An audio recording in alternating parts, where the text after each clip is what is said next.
ரோகிணியை பற்றின விஷயங்கள் சீக்கிரமே வெளியே வரணும் அப்படின்னு சொல்லி யாரெல்லாம் நினைக்கிறீங்களோ அவங்கள நம்ம வீடியோ கலெக்ட் பண்ணிக்கோங்க.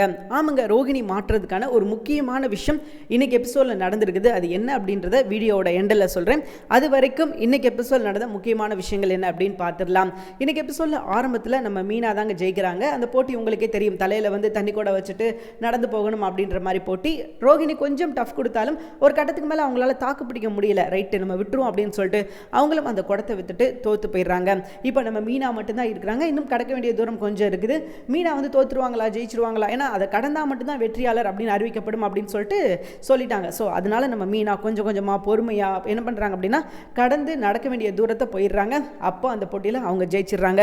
ஸோ அவங்களுக்கும் ரொம்ப சந்தோஷம். அடுத்த போட்டி முத்துவுக்கான போட்டி, பசங்கள் எல்லாம் கலந்துக்கிடணும் அப்படின்ற மாதிரி சொல்ல முத்துவெல்லாம் போய் நிற்கிறாரு. என்ன போட்டி அப்படின்னா நெத்தியில் ஒரு பிஸ்கட் வைப்பாங்களா, அந்த பிஸ்கட்டை கையோட உதவி இல்லாமல் வாங்கி கொண்டு வந்து அதை கடிச்சு சாப்பிடணும். இதுதாங்க போட்டி. இந்த போட்டியில் பார்த்தீங்கன்னா மனோஜ் பயங்கரமாக முயற்சி பண்ணுறாரு. இங்கிட்டு விஜயா இருந்துக்கிட்டு இந்த போட்டியில் மனோஜ் தான் ஜெயிப்பான் அப்படின்ற மாதிரி சொல்ல, சுருதியோட அம்மா இருந்துக்கிட்டு ஆஹா என்னோட மருமகன் தான் ஜெயிப்பார் அப்படின்ற மாதிரி சொல்ல, இவங்க 2 பேருக்கு டஃப் கொடுக்குறாரு அண்ணாமலை. நீங்கள் 2 பேரும் சொல்கிறது எதுவுமே நடக்காது, என் பையன் முத்து தான் ஜெயிப்பான் அப்படின்ற மாதிரி அவர் சொல்ல, ஸோ அங்கே போட்டியே ஒரு கலபரமாக ஆகிட்டு இருக்கு அப்படின்னு சொல்லலாம். கடைசியில் பார்த்தீங்கன்னா முதல்ல யார் அவுட் ஆகிறாரு அப்படின்னா ரவி தான். ரவி தோற்று ஓடி போயிடுறாரு. அதுக்கப்புறம் வந்து நம்ம செல்வம், ஸோ இப்படி ஒவ்வொரு ஆளாக கலந்துக்க கடைசியில் நம்ம முத்து தாங்க கிங்கு மாதிரி நின்று போட்டியில் ஜெயிக்கிறாரு. என்ன பிரச்சனை அப்படின்னு பார்த்தீங்கன்னா, இதுக்கு எதுக்குடா நீங்கள் போட்டி வச்சுக்கிட்டு எல்லா போட்டியிலையும் முத்து மீனா தான் ஜெயிப்பாங்க அப்படின்னு சொன்னால் நீங்கள் வந்து அவார்டை தூக்கி அவங்க கையிலே கொடுத்துடலாமே, எதுக்கு அப்படின்னு சொல்லி நம்ம யோசிக்கும் போது தான் அப்படிலாம் கிடையாதுங்க, அடுத்த போட்டியில் வேறு யார் ஜெயிக்கிறான்னு மட்டும் பாருங்க அப்படின்ற மாதிரி அடுத்த போட்டி ரொம்ப மாசாக நடக்குது. அது என்ன அப்படின்னு பார்த்தீங்கன்னா கணவன் மனைவி இவங்களோட ஒருத்தர் காலை வந்து கெட்டி வச்சுக்கிறவாங்க. கெட்டி வச்சுட்டு 2 பேரும் ஒன்று போல் நடந்து கடக்க வேண்டிய தூரத்தை கடந்து போகணும். இதுதாங்க போட்டி. ஸோ போட்டி கேட்குறதுக்கு நல்லா இருக்குது இல்லையா? அதே மாதிரி இவங்க 2 பேரும் சண்டை போட்டுக்கிட்டு தான் இருக்காங்க. முத்து மீனாவாக இருக்கட்டும், ரோகிணி மனோஜாக இருக்கட்டும், ரவி சுருதியாக இருக்கட்டும், அவங்க கூட இருக்கிற சண்டையினால் இன்னும் அந்த போட்டியில் வந்து அவங்க முழுசாக வந்து இன்வால்வ் ஆகலை. ஸோ அதனால் அந்த இடத்துல போய் முத்து வந்து வேகமாக நடக்க, நம்ம மீனாக இருந்துக்கிட்டு ஏங்க இவ்வளோ வேகமாக நடக்கிறீங்க, கொஞ்சம் மெதுவாக போங்களேன் அப்படின்ற மாதிரி சொல்ல, எனக்கு இது மெதுவாக தான்ப்பா, ஸோ எனக்கு வந்து இவ்வளோ தான் போக முடியும் அப்படின்ற மாதிரி நம்ம முத்து சொல்ல, ஸோ அதனால மீனா வந்து எங்க இருங்கங்க போவங்க அப்படின்னு சொல்லி, என்னால் இவ்வளோ வேகமாக நடக்க முடியல அப்படின்னு சொல்லி மீனா சொல்கிற, முத்து வந்து இதே இப்படி தான் நடப்பேன் அப்படின்ற மாதிரி அவர் போக, அந்த பக்கம் மனோஜ் அண்ட் ரோஹிணி அவங்க 2 பேரும் இதே மாதிரி தான் போட்டி போட்டு நான் இப்படி தான் நடப்பேன், நான் அப்படி தான் நடப்பேன் அப்படின்ற மாதிரி சொல்லிட்டு அவங்க நடக்க, ஸோ அவங்களும் என்ன பண்ணுறாங்க அப்படின்னா ஒரு கட்டத்தில் தோற்று போயிடுறாங்க. அதுக்கப்புறம் நம்ம ரவி சுருதி அவங்களும் பார்த்தீங்கன்னா ஈகோ சண்டை, அதனால என்ன பண்ணுறாங்க அப்படின்னா அவங்களும் தோற்று போயிடுறாங்க. இந்த போட்டியில் யார் ஜெயிக்கிறா அப்படின்னு பார்த்தீங்கன்னா நம்ம செல்வம் அவரோட மனைவி. கொஞ்சம் கூட எதிர்பார்க்கல இவங்க 2 பேர் ஜெயிப்பாங்க அப்படின்னு சொல்லிட்டு இவங்க 2 பேரும் மாசா ஜெயிக்கிறாங்க. என்னடா அது அடுத்த போட்டி என்ன அப்படின்னு எதிர்பார்க்கும்போது அடுத்த போட்டியும் இதே மாதிரி தான் கப்பிள்ஸ் போட்டி. ஸோ அந்த கப்பிள்ஸ் போட்டியிலையும் பார்த்தீங்கன்னா இவங்க தோத்துடுறாங்க. என்ன பிரச்சனை அப்படின்னா இவங்க ஏன் தோக்குறாங்க அப்படின்றத பாட்டி சொல்கிறாங்க அப்படின்னா, ஒருத்தரோட மனைவி வந்து சரியில்லை அல்லது கணவன் சரியில்லை அப்படின்னா நிச்சயமாக வாழ்க்கை வந்து ஓடாது. ஸோ 2மே சக்கரை மாதிரி 2மே சரியான அளவு இருந்தால் மட்டும்தான் இந்த லைஃப் வந்து ரொம்ப பக்குவமாக கரெக்டாக போகும். இவங்க சண்டை போட்டுக்கிட்டு இருக்கிற வரைக்கும் நிச்சயமாக இந்த போட்டியில் ஜெயிக்க மாட்டாங்க அப்படின்ற மாதிரி பாட்டி அங்கிட்ட இருந்து கருத்து சொல்லிக்கிட்டு இருக்காங்க. அந்த 3வது போட்டி என்ன அப்படின்னு பார்த்தீங்கன்னா தலையில் பானை வச்சுருவாங்க, அதாவது தரையில் பானை வச்சுருவாங்க. அதை வந்து கணவன் வந்து கண்ணை கெட்டிக்கிறணும், மனைவி வந்து ஹிண்ட்ஸ் கொடுப்பாங்க, இந்த பக்கம் போங்க, அந்த பக்கம் போக, அந்த பக்கம் போகாதீங்க அப்படின்ற மாதிரி சொல்லி ஹிண்ட்ஸ் கொடுப்பாங்க. அப்போ போய் பானையை வந்து உடைக்கணும். இதுதான் போட்டி. இதில் யார் ஜெயிக்கிறார் அப்படின்னு பார்த்தீங்கன்னா நம்ம மனோஜோட ஃப்ரெண்டு அந்த மொட்டை பாஸ் இருக்கிறார் இல்லையா, அவர் இந்த போட்டியில் ஜெயிச்சிடுறாரு. ஸோ செல்வம் ஒரு போட்டி, நம்ம மொட்டை பாஸ் ஒரு போட்டி, ஆளுக்கு ஒரு போட்டியில் மாசா ஜெயிக்கிறாங்க. அதுவும் கப்புள்ஸ் போட்டியில். அப்போ அவங்க 2 பேரும் ஒற்றுமையாக இருக்காங்க பார்த்தீங்களா? ஸோ அதை இங்கே வந்து மென்ஷன் பண்ணுறாங்க. இவங்க எப்போ ஒற்றுமையாக ஆகுறாங்களோ அப்போ தான் இவங்க வந்து ஜெயிக்கிறதுக்கான ஒரு வாய்ப்பு இருக்குமே தவிர அதுவே வழியாயிராது. இவங்க 2 பேரும் எப்போ ஜெயிக்கணும் அப்படின்னு சொல்லி நினைக்கிறாங்களோ அப்போ அவங்க 2 பேரும் ஒற்றுமையாயிருவாங்க அப்படின்ற மாதிரி பாட்டி சில அட்வைஸை சொல்கிறாங்க. முத்து மீனா அடுத்த போட்டி, கடைசி போட்டி, இறுதி போட்டி அப்படின்ற மாதிரி அனௌன்ஸ் பண்ணிட்டாங்க. இதுவும் கப்புள்ஸ் போட்டி தான். அதாவது ஒத்த காலில் நிற்கணுமா, என்ன கேட்டீங்கன்னா அவங்க மனைவியை தூக்கிட்டு கணவன்மார்கள் ஒத்த காலில் நிற்கணுமா, அது யார் கடைசியாக 5 நிமிஷம் வரைக்கும் நிற்கிறாங்களோ அவங்க தான் போட்டியோட வின்னர் அப்படின்ற மாதிரி அனௌன்ஸ் பண்ணிடுறாங்க. ஓகே, அவங்கவுங்க ஜோடியை கூட்டு வந்துட்டு எல்லாரும் தூக்கி நிற்க ஆரம்பிச்சிட்டாங்க. ஒரு கட்டத்துக்கு மேலே நிற்க முடியல யாராலையும். செல்வம் வந்து அப்படியே தடுமாற ஆரம்பிச்சிட்டாரு, அவர் தோற்று போயிட்டாரு. அடுத்து நம்ம மனோஜோட ஃப்ரெண்டு அவரும் தோற்று போகிறாரு. இப்போ இவங்க 3 பேரும் தான் நின்றுக்கிட்டு இருக்காங்க.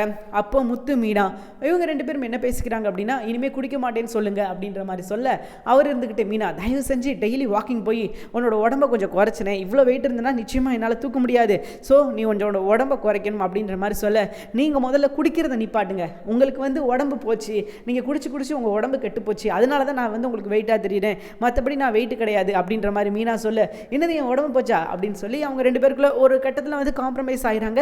நான் குடிக்க மாட்டேன் மீனா அப்படின்ற மாதிரி அவர் சொல்ல, ஸோ இவங்களுக்குள்ள பிரச்சனை வந்து சரியாகுது. அங்கிட்டு நம்ம ரோஹிணி மனோஜ் அவங்களும் என்ன பண்ணுறாங்க அப்படின்னா அவங்களோட சண்டையை வந்து கண்டினியூ பண்ணுறாங்க. ஏன் ரோஹிணி, எனக்கு தெரியாமல் நீ வாடகை கொடுத்த தப்பு தானே, நீ எதுக்கு இவ்வளோ வெயிட்டாக இருக்க அப்படின்ற மாதிரி சொல்ல, ஏண்டா டேய் வாடகை கொடுக்குறது அப்படி என்னடா தப்பு, நான் ஒருத்தருக்கு உதவி தானே செய்கிறேன், இதில் என்ன மனோஜ் இருக்குது, உதவி செய்கிறதெல்லாம் கேட்டுக்கிட்டா செய்ய முடியும் அப்படின்ற மாதிரி ரோஹிணி கேட்க, என்னதான் இருந்தாலும் என்கிட்ட நீ ஒரு வார்த்தை சொல்லியிருக்கணும்ல, உன்னை செய்யக்கூடாதுன்னு நான் சொல்ல போகிறேன், நீ என்கிட்ட ஒரு வார்த்தை சொன்ன அப்படின்னா என்னால் முடிஞ்ச உதவி நானும் செய்வேன்ல அப்படி அவர் சொல்ல, ஸோ இவங்களுக்குள்ள பிரச்சனை வந்து ஒரு வழியாக முடிஞ்சிருச்சு. இவங்க 2 பேரும் மீனா முத்துவை பார்த்து தான் இவங்க பிரச்சனையை முடிச்சுக்கிறாங்க. ஸோ இவங்க பிரச்சனையை முடிச்சுக்கல, முத்து மீனா பார்க்குறாங்க, இவங்க 2 பேரும் என்ன இவ்வளோ சந்தோஷமாக இருக்கிறாங்க பாரு, அவங்களாம் எப்படி ரொமான்டிக்காக சிரித்து பேசிக்கிட்டு இருக்காங்க, ஒன்றை பாரு அப்படின்ற மாதிரி நம்ம மீனா சொல்ல, சாரி நம்ம ரோஹிணி சொல்ல, மனோஜும் ஒரு கட்டத்தில் சரி ரைட்டு விடு, பிரச்சனை பார்த்துக்கலாம், இப்போ இந்த போட்டியில் ஜெயிக்கிறது தான் நம்மளோட முக்கியமான நோக்கம் அப்படின்னு சொல்லிட்டு அவங்க 2 பேரும் ஓரளவுக்கு சமாதானமாயிடுறாங்க.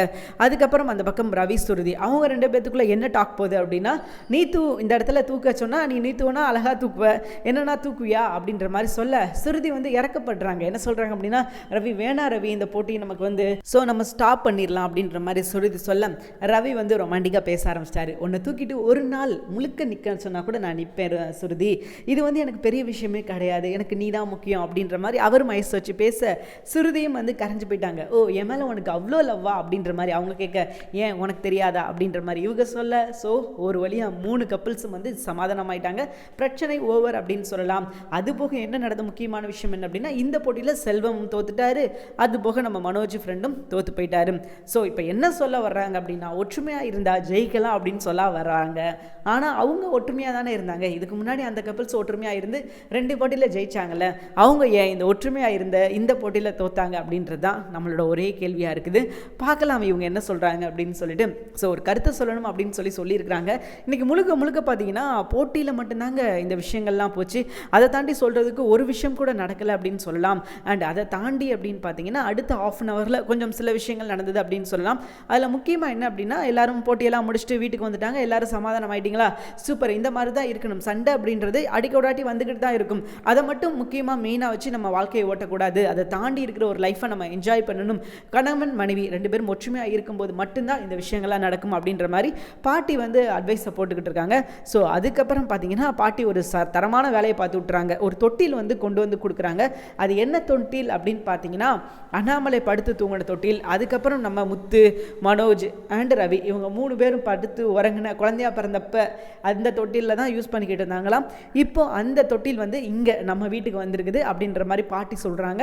எதற்காக அப்படின்னா, சீக்கிரமே யார் உங்களோட முதல் குழந்தைய வந்து இதுக்குள்ளே போடுறீங்க அப்படின்றத நான் பார்க்குறேன் அப்படின்ற மாதிரி பாட்டி சொல்ல, அப்போ முத்து கேட்குறாரு, என்ன பாட்டி ஏதோ வந்து வாங்கி போடுங்க அப்படின்ற மாதிரி சொல்கிற மாதிரி இருக்குது, இது குழந்தை அப்படின்ற மாதிரி சொல்ல, அதெல்லாம் எனக்கு தெரியும்டா, நான் சொல்கிறது கேளு, என்னோட வாழ்க்கை வந்து இன்னும் கொஞ்ச காலமோ எவ்வளோ நாள் அப்படின்றது நம்மளால் சொல்ல முடியாது, எனக்கும் தெரியாது. ஸோ அதனால தான் சொல்கிறேன், என்னோட கொள்ளு பேரனோ கொள்ளு பேத்தியோ நான் பார்த்துட்டு என்னோட காலம் முடிஞ்சாலும் எனக்கு பிரச்சனையே கிடையாது பாட்டி, நீ சும்மா இரு பாட்டி, நீ 1000 வருஷத்துக்கு நல்லா இருப்ப பாட்டி அப்படின்ற மாதிரி முத்து சொல்ல, டேய் இங்கே பார் நடக்கிற கதையை பேசுகிறா அப்படின்ற மாதிரி சொல்ல, இப்போ நம்ம சுருதி டக்குன்னு வந்து, பாட்டி நான் வந்து அப்போலேருந்து ஓகே தான் சொல்லிக்கிட்டு இருக்கேன், ரவி தான் கேட்க மாட்டேங்கிறேன் அப்படின்ற மாதிரி சொல்ல, எல்லாருக்கும் ஒரு நிமிஷம் ஷாக் ஆயிடுச்சு, என்னடா இது இந்த பொண்ணு வந்து குழந்தை பெற்றுக்கிறேன் அப்படின்னு சொல்லுது, ரவி வேணான்னு சொல்கிறான் போல அப்படின்னு சொல்லிட்டு எல்லாரும் ஒரு நிமிஷம் ரொம்பவே ஷாக் ஆகிட்டாங்க. அட ரவி டே ஏன்டா அப்படின்ற மாதிரி எல்லாரும் ரவியை பார்க்க ஆரம்பிச்சிட்டாங்க. ரவிக்கு வந்து ஒன்றுமே புரியல, இவன் என்னடா அது இப்படியெல்லாம் பேசிக்கிட்டு இருக்கான் அப்படின்னு சொல்லிட்டு சுருதி வாய பார்க்குறாரு, இவன் நம்மளை பற்றி தான் சொல்கிறாளா அப்படின்னு சொல்லிட்டு.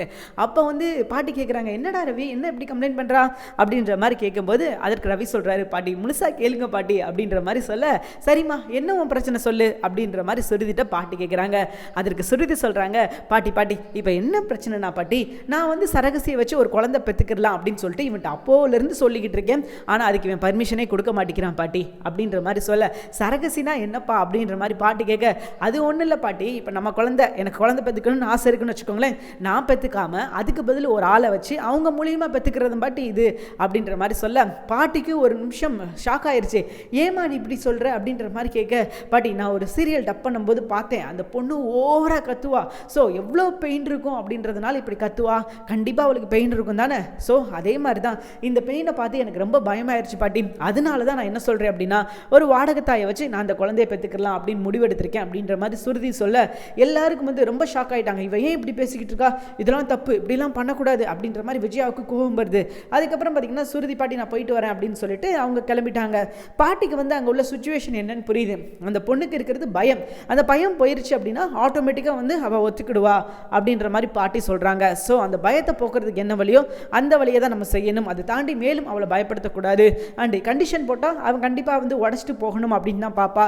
இப்போ உள்ள பெண்கள் அண்ட் இப்போ உள்ள குழந்தைகள் எல்லாருமே அப்படி தான் இருக்காங்க அப்படின்றது பாட்டிக்கு கூட புரியுது, ஆனால் விஜயாவுக்கு புரிய மாட்டேங்குது. ஸோ விஜயா வந்து சண்டைக்கு போகிறாங்க. நான் உடனே அவங்க அம்மாவுக்கு ஃபோன் பண்ணி பேசிடுறேன், என்ன ஏதுன்னு கேட்டுறேன், இவன் என்ன இப்படி பேசிக்கிட்டு இருக்கா அப்படின்ற மாதிரி இவங்க சொல்ல, ஸோ பாட்டி வந்து அமைதியாரு, இது வந்து இப்படி முடிக்க வேண்டிய பிரச்சனை கிடையாது அப்படின்ற மாதிரி பாட்டி சொல்கிறாங்க. இது வந்து நேக்காக பேசி முடிக்க வேண்டிய பிரச்சனை, அவளுக்கு இருக்கிறது ஒரு பயம், அந்த பயத்தை போக்கிட்டா நிச்சயமாக அவளே வந்து சரிப்பட்டு வந்துடுவா.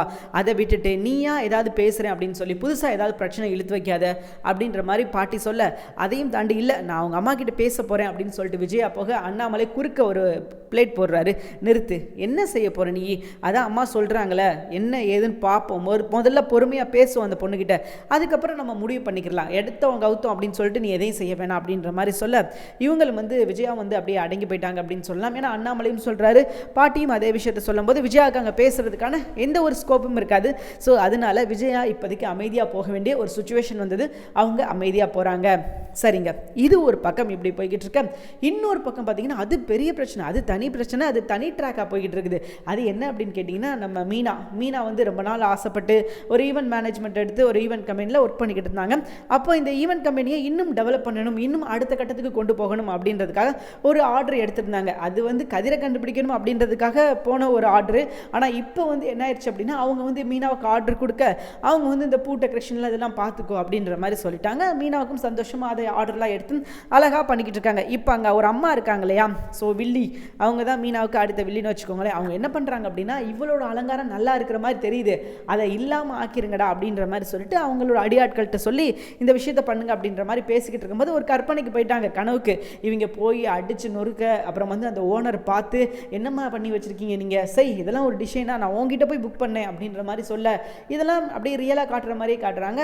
ஒரு கட்டத்தில் பார்த்தீங்கன்னா எல்லாமே கனவு. ஸோ ரொம்பவே கனவுல இருந்தாங்க. நம்ம ஏக்கா என்னக்காச்சு அப்படின்ற மாதிரி கனவுல எழுப்ப, என்னக்கா பகல் கனவா அப்படின்ற மாதிரி சொல்ல, கனவுல கூட நல்லா தாண்டா இருக்குது இந்த விஷயம் அப்படின்ற மாதிரி இவங்க சொல்ல, ஸோ பிரம்மாண்டமாக ரெடி ஆயிட்டாங்க அப்படின்னு சொல்லலாம். சரிங்க, அடுத்த கட்டத்துக்கு என்ன போகுது அப்படின்னு பார்த்தீங்கன்னா, புதுசாக வந்து ஒரு சூப்பரான ஒரு விஷயம் நடக்குது. என்ன அப்படின்னா, மீனா கிட்ட வந்து இந்த மாதிரி வம்புழுக்கிறாங்க, இதெல்லாம் ஒரு டிசைனா, காரெல்லாம் இதெல்லாம் என்ன டிசைன் பண்ணியிருக்கேன், இதெல்லாம் நொஞ்சி போன பூ மாதிரி இருக்குது, இதெல்லாம் எங்கள் குப்பையிலேருந்து பிறக்கிட்டு வந்தியா, இது என்ன போர்டுக்கு இப்படியா டிசைன் பண்ணுவாங்க அப்படின்ற மாதிரி சொல்ல, போய் கிழிச்சு போடலாம் அப்படின்னு சொல்லிட்டு நாங்கள் கிழிக்கிறத பார்க்குறதுக்குலாம் நீங்கள் வந்திருக்கீங்களா அப்படின்ற மாதிரி மீனா பார்த்து கேட்க, மீனா 10 பெண்கள் எல்லாரும் சேர்ந்து அப்படியே நின்று பார்த்துக்கிட்டே இருக்காங்க. ஆமாடா, பிரிக்க தான் போகிறோம், நீ கிழிக்கிறத பார்க்க தான் போகிறோம் அப்படின்னு சொல்லிட்டு விளக்கமாக எடுத்து சும்மா அடின்னு அவங்கள அடித்து ஒன்றும் இல்லாமல் ஆக்கி துரத்தி ஓடுங்கடா மரியாதை அப்படின்னு சொல்லி ஓட விட்டுட்டாங்க.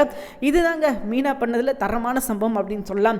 இப்போ அந்த அம்மா கிட்ட போய் மீனா வந்து வார்ன் பண்ணுறாங்க, இங்கே பாருங்க, இது வந்து தொழில் சரியா, நீங்கள் உங்கள் தொழிலை பார்க்குறீங்க, நான் அதுக்கு வந்து எந்த பிரச்சனையும் பண்ணலை, ஏன் தொழிலை மட்டும் நீங்கள் பார்க்க விட மாட்டேங்கிறீங்க அப்படின்ற மாதிரி அவங்க வந்து திட்டுறாங்க. உங்கள் வேலை எதுவோ அதை மட்டும் நீங்கள் பாருங்கள், உங்களுக்கு நான் ஒரே ஒரு விஷயம் தான் சொல்கிறேன், வாழை விடு, தேவையில்லாமல் என் வழியில் வந்து பிரச்சனை பண்ணாதீங்க, அப்புறம் என்னோட இன்னொரு முகத்தை பார்ப்பீங்க அப்படின்ற மாதிரி மீனா வார்ன் பண்ணிடுறாங்க. அவங்க வந்து ரொம்ப அப்செட்டாக உடஞ்சி போயிடுறாங்க. சார் என்னடா இது இப்படி பண்ணிட்டாலே அப்படின்னு சொல்லிட்டு, ஏன்னா அவங்களுக்கு பெரிய அதிர்ச்சி, மீனா வந்து இவ்வளோ தூரத்துக்கு எகிரி அடிப்பாங்க அப்படின்றது இவங்களுக்கு தெரியாது, இவங்க அதை பற்றி யோசிக்கவே இல்லை. ஆனால் மீனா செஞ்சது சரியான சம்பவம். இதுலேயே அவங்க வந்து இதுக்கப்புறம் சப்த நாடி அடங்கியிருக்கும். இதுக்கப்புறம் மீனா கிட்ட வம்பளுக்கணும், இல்லை மீனாவை எதிர்க்கணும், மீனாவை எதிர்த்து பேசணும் அப்படின்னாலே அவங்களுக்கு பயம் வந்துடும். இவங்க கிட்ட போனோம் அப்படின்னா நமக்கு பிரச்சனை தான், சரி நம்ம வேணாம், நம்ம ஒதுங்கி இருக்கிறது நமக்கு சேஃப்டி, நமக்கு எது சேஃப்டியோ அதுதான் நமக்கு முக்கியம் அப்படின்னு சொல்லிட்டு அவங்க வேலையை பார்த்தாலும் ஆச்சரியப்படுறது கிடையாது. இப்போ கொஞ்ச நேரத்தில் பார்த்தீங்கன்னா அந்த ஃபங்க்ஷனோட ஹெட் அவர் அவர் வர்றாரு. வந்து பார்க்குறாரு, மீனாவோட கார் டிசைனை பார்த்தோன்னே வாவ் பிரம்மாண்டம் சூப்பர்மா, நான் இந்த மாதிரி ஒரு டிசைனை பார்த்ததில்ல, ரொம்ப சிம்பிளாக இருக்கிற மாதிரி இருக்குது, பட் ரொம்ப கிளாசிக்காக சூப்பராக இருக்குதுமா, உனக்கு வந்து பேசின பணத்தை விட 2000 எக்ஸ்ட்ராவாக வாங்கிக்கோ அப்படின்ற மாதிரி சொல்ல மீனாவுக்கு வந்து ரொம்ப சந்தோஷம். எக்ஸ்ட்ராலாம் கொடுக்குறாங்களே அப்படின்னு சொல்லிட்டு, ஏன்னா எவ்வளோ எதிர்பார்த்தாங்களோ அதை விட ஒரு படி நல்லா தான் பண்ணியிருக்காங்க. இவங்களை வச்சு அமௌண்ட்டுக்கு என்ன பண்ண முடியுமோ அதை வந்து அவ்வளோ அழகாக பண்ணியிருக்காங்க. அவருக்கு ரொம்ப அந்த டிசைனிங் பிடிச்சி போச்சு. அதனால் மீனாவுக்கு கூட 2000 கொடுக்குறாரு. இப்போ அந்த அம்மா வந்து நிற்கிறாங்க, சார் என்னோட டிசைன் பார்த்துருவீங்க, ஸ்டேஜ் செம்மையாக இருக்குல்ல, எனக்கு ஏதாவது கூட தருவீங்களா அப்படின்ற மாதிரி சொல்ல, ஏமா நீ எல்லா ஃபங்க்ஷனுக்கு இந்த ஒரு டிசைனை தான் பண்ணிக்கிட்டு இருக்கியாமா, கடந்த 10 வருஷமாகவே 10 கல்யாணத்துக்கு நீ இந்த டிசைன் தான் பண்ணியாமல, என்ன நினச்சிக்கிட்டு இருக்கோம் மனசில், உனக்கு 2000 கூட வேணுமா, இங்கே பாருங்க இவளோட அமௌண்ட்டில் வந்து 2000 ரூபாய் கட் பண்ணிடுங்க, நான் எப்படி பார்த்தா எல்லா ஆர்டரையும் நான் மீனாவுக்கு தான் கொடுத்துருக்கணும், நீங்கள் வந்து முதல்ல கேட்டீங்க அப்படின்னு சொல்லி தான் நான் உங்களுக்கு கொடுத்தேன், இனிமேல் உங்களுக்கு ஆர்டர் கிடையாது, எல்லா ஆர்டரும் மீனாவுக்கு தான் அப்படின்ற மாதிரி மூஞ்சில் அடித்த மாதிரி சொல்லிட்டாங்க. அப்போ தான் நம்ம மீனா அவங்கக்கிட்ட போய் சவால் விட்டுறாங்க. அண்டு இதுக்கப்புறம் என் வழியில் வராதிங்க அப்படின்னு சொல்லிட்டு ரொம்ப ஸ்ட்ராங்காக வார்ன் பண்ணுறாங்க. இவங்க கேட்பாங்கன்னு நினைக்கிறீங்க, நிச்சயமாக கேட்க மாட்டாங்க. இவங்க அடுத்து என்னடா பண்ணலாம், அடுத்து என்னடா பிரச்சனை இழுத்துட்டு வரலாம் அப்படின்னு தான் பார்ப்பாங்க. ஸோ இவங்களை பொறுத்த வரைக்கும் ஒரே விஷயந்தான், ஒன்றே ஒன்று, இவங்க நல்லா இருக்கணும், இவங்க வேலை கரெக்டாக போகணும், எல்லாத்துக்கும் தொல்லை கொடுத்து எல்லாத்தையும் வந்து ஒழிச்சு கட்டிடணும். ஸோ அதே தான் மீனா கிட்டே போய் சொல்கிறாங்க.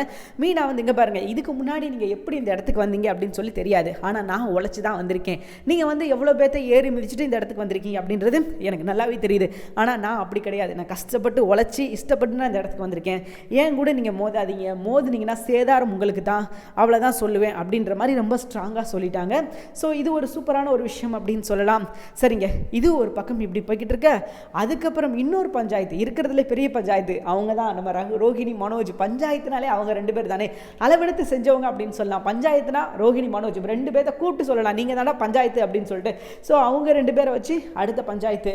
அது என்ன அப்படின்னு பார்த்தீங்கன்னா, இது வந்து ஒரு சூப்பரான விஷயம். அந்த நம்ம கதிரை பிடிக்கணும் அப்படின்றதுக்காக சிசிடிவி ஃபுட்டேஜ் கேட்டிருந்தாங்க இல்லையா, அதுக்கு வந்து இவங்க கோயிலுக்கு வந்திருக்காங்க. அப்போ மீனாவோட அம்மா, மீனாவோட தங்கச்சி கோயில் வாசலில் இருக்கவும் நம்ம ரோஹிணி பார்த்துட்டு இவங்க எதுக்கு இங்கே நிற்கிறாங்க அப்படின்ற மாதிரி கேட்க மனோஜ் சொல்கிறாரு, இதனடா வம்பா போச்சு, கோயிலில் வாசலில் தானே அவங்க கடை வச்சுருக்காங்க, அவங்க எடுக்கிற இடத்துக்கு தான் நம்ம வந்திருக்கோம், நம்ம எடுக்கிற இடத்துக்கு அவங்க வரல அப்படின்ற மாதிரி இவர் சொல்ல. ஸோ 2 பேரும் பார்த்தீங்கன்னா நின்றுக்கிட்டு இருக்கும்போது நம்ம மீனாவோட அம்மா, ஏன்னா மீனாவோட அம்மா எப்பயுமே என்ன பண்ணுவாங்க அப்படின்னா, இவங்க நம்மளோட ரிலேட்டிவ் அப்படின்னு தான் பார்ப்பாங்க, ஸோ இவங்க நம்ம பிள்ளைங்க தான் அப்படின்ற மாதிரி தான் பார்ப்பாங்க, ஆனால் இவங்க அப்படி பார்க்க மாட்டாங்க. அப்போ அவங்க என்ன பண்ணுறாங்க அப்படின்னா, ரோஹிணிகிட்ட போய் என்னம்மா அர்ச்சனை தட்டு ஏதாவது வேணுமாமா அப்படின்ற மாதிரி சொல்ல, நம்ம ரோஹிணி அவங்க வழக்கமான மூஞ்சை வச்சுட்டு காட்டுவாங்களே அந்த மூஞ்சை காட்டுறாங்க, அதெல்லாம் எங்களுக்கு தேவை கிடையாது, நாங்கள் அதுக்காகலாம் நாங்கள் இங்கே வரல அப்படின்ற மாதிரி சொல்ல, என்னம்மா எதுவும் பிரச்சனையா அப்படின்ற மாதிரி இவங்க கேட்க, அதுக்கு அவங்க பதில் சொல்லாமல் நிற்க, சீதா அவங்க அம்மா பார்த்துட்டு மரியாதை இங்கே வந்துரு அப்படின்ற மாதிரி கூப்பிட அவங்க அம்மாவும் போயிட்டாங்க. இவங்க 2 பேரும் வெயிட் பண்ணிக்கிட்டு இருக்காங்க. கொஞ்ச நேரத்தில் போலீஸ்காரங்க வர்றாங்க. போலீஸ்காரங்க வரவும் வாங்கம்மா போய் பேசலாம் அப்படின்னு சொல்லிட்டு உள்ளே போகிறாங்க. உள்ளே போனால் யார் இருக்கா அப்படின்னு பார்த்தீங்கன்னா, அந்த மீனாக்கு வந்து நான் ஃபுட்டேஜ் தரமாட்டேன்னு சொன்னார் இல்லையா, அவர் இருக்கார். அவர்கிட்ட போய் கேட்குறாங்க, என்னங்க என்னாச்சு, இந்த மாதிரி ஃபுட்டேஜ் தர முடியுமா அப்படின்ற மாதிரி போலீஸ்காரங்க கேட்க, சார் இன்ஸ்பெக்டரும் ஃபோன் பண்ணார், ஃபுட்டேஜ் கேட்டிருந்தாரு, நீங்களும் வந்திருக்கீங்க, ஓகே சார் ஃபுட்டேஜ் வாங்கிக்கோங்க, நான் ஆல்ரெடி நீங்கள் கேட்ட ஃபுட்டேஜை அன்னைக்கான டேட்டுக்கு நான் எடுத்து வச்சிட்டேன் அப்படின்ற மாதிரி சொல்லிட்டு இவரும் அந்த ஃபுட்டேஜ் எடுத்து வைக்கிறதுக்காக போகிறாரு, எடுத்து கொடுக்கறதுக்காக போகிறாரு. ஸோ ஃபுட்டேஜும் எடுத்து கொடுத்துட்டாரு. ஸோ ரொம்பவே சந்தோஷம் அப்படின்னு சொல்லலாம். ஏன்னா இவங்களுக்கு ஒருத்தருக்கும் ஃபுட்டேஜ் கிடச்சிருச்சு, அடுத்து நம்ம அந்த ஃபுட்டேஜை நம்ம வாங்கிடலாம், நம்ம வாங்கி கதிரை எப்படியாவது கண்டுபிடிச்சி நம்ம அந்த அமௌண்ட்டை வாங்கிடலாம் அப்படின்ற மாதிரி நம்ம மனோஜ் பிளான் பண்ணிக்கிட்டு இருக்காரு. போலீஸ்காரங்க வச்சாரு பாருங்க ஆப்பு, ட்விஸ்ட்னா இதாங்க செம்ம ட்விஸ்ட்.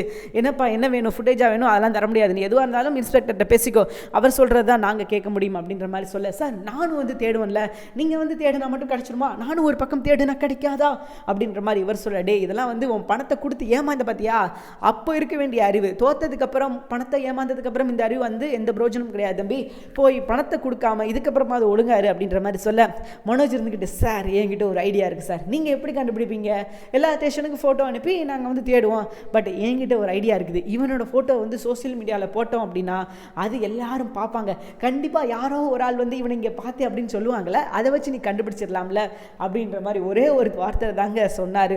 அந்த வந்த போலீஸ்கார் கிழிச்சார் பாருங்க ஒரு கிளி, ஏண்டா நீ எல்லாம் டிகிரி நிறையா படிச்சிருக்கே அப்படின்னு சொன்னால் உண்மையை சொல்லி படிச்சியா காசு கொடுத்து வாங்கினியா அப்படின்ற மாதிரி கேட்க மனோஜுக்கு ஷாக்கு, என்னடா அது இப்படி கேட்குறாரு, சார் என்ன சார் இப்படி கேட்குறீங்க அப்படின்ற மாதிரி சொல்ல, டே முட்டாப்பையிலே எங்கே பாரு பாரு, நீ வந்து போஸ்ட் போடுவ, ரைட்டு, அது எல்லாரும் ஷேர் பண்ணுவாங்க. அதே மாதிரி அந்த திருடன்னு பார்ப்பான்ல, பார்த்து உஷாராகி அவன் தப்பிச்சு போயிட்டானா எப்படா தேடுவ? அறிவுக்கிட்ட அறிவு போயில. உண்மையை சொல்லு, நீ படித்து டிகிரி வாங்கினியா இல்லை காசு கொடுத்து டிகிரி வாங்கினியா? என்ன நினச்சிக்கிட்டு இருக்க? நீ ஏதோ ஒரு ஐடியா கொடுக்குற அப்படின்ற பேரில் எப்படி முட்டாள்தனமாக யோசிச்சுக்கிட்டு இருக்க அப்படின்னு சொல்லிட்டு போடதிலே 2 போடு. இதை பார்த்த சீதா வந்து சிரிக்க ஆரம்பிச்சிட்டாங்க. அவங்க சிரிக்கிறது மனோஜுக்கே கேட்கும் போல் அந்த அளவுக்கு கெக்கப்புக்கன்னு சிரிக்க ஆரம்பிச்சிட்டாங்க. இதை பார்த்த மனோஜுக்கு வந்து அப்படியே இன்சல்ட் ஆயிடுச்சு. மனோஜ் எவ்வளோ பெரிய முட்டாள் அப்படின்றத இந்த ஒரே ஒரு வரியில், எப்படிப்பட்ட வரிகள் அப்படின்ற மாதிரி இந்த வரியிலேயே நம்ம புரிஞ்சுக்கிடலாம் எவ்வளோ அறிவாளியாக இருக்கார் அப்படின்னு சொல்லிட்டு. ஸோ வந்த போலீஸ்காரும் 2 டோஸ் கொடுத்துட்டு கிளம்பிட்டாங்க. சரி, இப்போ அந்த ஃபுட்டேஜ் வந்து இவங்க கைக்கு வரணும். ஃபுட்டேஜ் கைக்கு வருதோ இல்லையோ, அவங்க 2 பேரோட ஃபோட்டோ இவங்களுக்கு வேணும் அப்படின்றத விட அது ரோஹிணிக்கு வேணும். ரோஹிணி தானே அடுத்து வந்து ஆக்ஷன் இறங்குறாங்க. மனோஜ் கூட பெருசாக வந்து இன்வால்வ் ஆகலை. ஆனால் ரோஹிணி தான் சிட்டிகிட்ட சொல்லி அவனோட ஃபோட்டோ வந்து கொடுத்து தேட சொல்ல போகிறாங்க. ஸோ இந்த ஃபோட்டோ அவங்க கைக்கு கிடைக்குமா? இந்த ஃபோட்டோ அவங்க கைக்கு கிடைக்கும் பட்சத்தில் நிச்சயமாக ரோஹிணி யார்கிட்ட கொடுப்பாங்க? சிட்டிகிட்ட போய் கொடுத்து, இதுதான்ப்பா அந்த ஃபோட்டோ, நீ இவனை தான் முழுமூச்சாக தேடணும் அப்படின்னு சொல்லி அவங்ககிட்ட கொடுத்து ஃபோட்டோவை தேட போவாங்க. ஆனால் அவன் எவ்வளோ பெரிய கிரிமினல் அப்படின்றது இவங்களுக்கு தெரியல. நாளைக்கு என்ன பிரச்சனை வந்தாலும் கண்டிப்பாக என்ன நடக்கும் அப்படின்னா ஒரு தரமான சம்பவம் இருக்குது. நாளைக்கு என்ன பிரச்சனை வந்தாலும் பார்த்தீங்கன்னா, இப்போ ஒரு விஷயத்தில் வந்து மாட்டி விட்டுட்டு அப்படியே கிளம்பி போயிடுவாங்க. அழகாக வந்து ஒரு பிரச்சனை வருது அப்படின்னா அழகாக மாட்டி விட்டுட்டு அவங்க பாட்டுக்கு கிளம்பி போயிடுவாங்க. ஸோ ஒரு பெரிய பிரச்சனை நடக்க போகுது. ஸோ சிட்டி வந்து எவ்வளோ மோசமானவன் அப்படின்னு பார்த்தீங்கன்னா, சிட்டிக்கிட்ட வந்து ஒரு விஷயம் நடக்குது அப்படின்னா அவன் அழகாக வந்து கோர்த்து விட்டுட்டு கிளம்பி போயிடுவான். இல்லை அப்படின்னா அதில் அவனுக்கு ஏதாவது லாபம் இருந்தால் அந்த லாபத்தை மட்டும் மெயினாக வச்சுக்கிட்டு அவன் கிளம்பி போயிடுவான். ஸோ இப்போ வந்து கதிரை போய் அவன் பார்க்குறான், பேசுகிறான் அப்படின்னாலுமே அவன் என்ன செய்வான்னு நினைக்கிறீங்க? எப்பா, உன்னை பற்றின கம்ப்ளைண்ட் எனக்கு வந்திருக்குது, உன்னை கண்டுபிடிச்சி கொண்டு போய் ரோகிணி முன்னாடி நிப்பாட்டணும் அப்படின்னு சொல்லியிருக்கா. உனக்கு நான் ஒரு வாய்ப்பு தரேன். ஒன்றும் கிடையாது. நீ என்ன பண்ணுற அப்படின்னா, எனக்கு ஒரு 5 லட்ச ரூபா கொடுத்துரு. 30 லட்ச ரூபா 25 லட்ச ரூபா நீ வச்சுக்கோ, எனக்கு பிரச்சனை கிடையாது. ஏன்னா ரோகிணி கொடுக்க போகிறது வெறும் 60,000 தான். ஸோ ப்ளஸ் வந்து கூட ஒரு 40,000 கொடுத்து 1 லட்சம் தான் கொடுக்க முடியும். ஆனால் இவன் என்ன கேட்குறா அப்படின்னா, எனக்கு நீ 5 லட்ச ரூபா கொடு, நீ வந்து அந்த 25 ரூபா வச்சுட்டு எஸ்கேப் ஆயிரு, நான் வந்து உன்னை பிடிச்சிட்டேன். இப்போ ரோஹிணி கிட்ட உன்னை கொண்டு போய் கொடுத்தேன் அப்படின்னா உன்னோட 25 லட்ச ரூபாயும் போயிடும். ஸோ அதனால் அந்த டீலை எப்படி ஓகேவா அப்படின்னு சொல்லி கேட்டுட்டு, நான் ரோஹிணி கேட்டால் உன்னை தேடிக்கிட்டே இருக்கேன் அப்படின்னு சொல்லிட்டு காலம் முல்லாக ஓட்டிடுவேன். ஏன்னா எனக்கு வந்து அவள் காசு கொடுக்க போகிறதும் கிடையாது, நான் வந்து கண்டுபிடிச்சி கொடுக்க போகிறதும் கிடையாது. ஸோ என்னோட வேலை முடிஞ்சு போச்சு, நீ இதுக்கப்புறம் என்ன முடிவு எடுக்கிறியோ எடுத்துக்கோ, உன் முடிவு அப்படின்ற மாதிரி கண்டுபிடிச்சி அவங்ககிட்ட சொல்லி அவன் என்ன பண்ணுவான் அப்படின்னா, ஓகேப்பா நீ சொல்கிறது எனக்கு நல்லா தெரியுது, நான் உனக்கு 5 லட்ச ரூபா கொடுக்குறேன் அப்படின்னு சொல்லி அந்த 5 லட்ச ரூபா இவனுக்கு கை மாற்றி விட்டுட்டு ரோகிணிக்கு பெப்பா ஊதிட்டு நம்ம சிட்டி கிளம்பிடுவான். முத்து மீனா இவங்க 2 பேருமே அசால்ட்டாக தேடி இந்த விஷயத்தை வந்து ஈஸியாக முடிச்சிருப்பாங்க. ஆனால் ரோஹிணி பண்ண தேவையில்லாத வேலையினால இப்போ மீண்டும் ரோஹிணி மாற்றுறதுக்கான நேரம் வந்துருச்சு. பார்க்கலாம் என்ன நடக்குது அப்படின்னு சொல்லிட்டு. தேங்க்யூ ஃபார் வாட்சிங். நிச்சயமாக இந்த வீடியோ உங்களுக்கு பிடிச்சிருக்கும் அப்படின்னு சொல்லி நான் நம்புறேன். இந்த வீடியோ உங்களுக்கு பிடிச்சிருச்சுன்னா மறக்காம லைக் பண்ணிக்கோங்க. நம்ம சேனலை நீங்கள் இன்னும் சப்ஸ்கிரைப் பண்ணலையா, மறக்காம சப்ஸ்கிரைப் பண்ணுங்க. கூடவே பக்கத்தில் இருக்கிற பெல் ஐகானை கிளிக் பண்ணிக்கோங்க. தேங்க்யூ.